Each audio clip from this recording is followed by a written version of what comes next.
নেপালের কাস্কি জেলার মাদি হিমাল এলাকায় একটি হোটেলে অবস্থানকালে এক বাংলাদেশি পর্বতারোহীর বিরুদ্ধে গুরুতর অভিযোগ উঠেছে।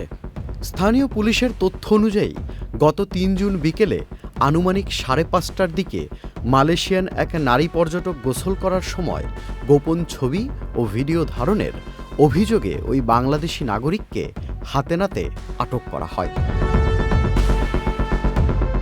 অভিযুক্ত ব্যক্তির নাম তৌফিক আহমেদ তমাল। তিনি একজন পর্বতারোহী এবং রোমাঞ্চকর ভ্রমণ পরিচালনাকারী একটি প্ল্যাটফর্মের সদস্য হিসেবেও পরিচিত।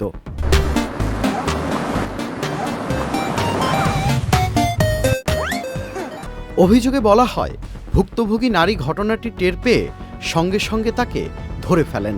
তার মোবাইল ফোন পরীক্ষা করে আপত্তিকর কিছু ছবি ও ভিডিও দেখতে পান।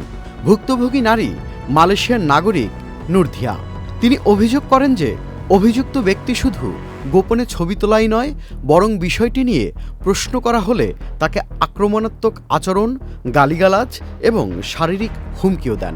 পুলিশ জানান, অভিযুক্তকে আটক করে জিজ্ঞাসাবাদ করা হচ্ছে এবং তার মোবাইল জব্দ করা হয়েছে এবং সেই ডিভাইসে আরও কিছু আপত্তিকর ছবি ও ভিডিও পাওয়া গেছে, যা অভিযোগপত্রে উল্লেখ করা হয়েছে। ভুক্তভোগী এই প্রমাণগুলোকে তদন্তের অংশ হিসেবে অন্তর্ভুক্ত করারও অনুরোধ জানিয়েছেন। এ ঘটনায় নেপাল পুলিশের পক্ষ থেকে তদন্ত চলমান রয়েছে। অভিযুক্তের বিরুদ্ধে নেপালের প্রচলিত আইনে মামলা গ্রহণ করা হয়েছে এবং পরবর্তী আইনগত প্রক্রিয়া অব্যাহত আছে।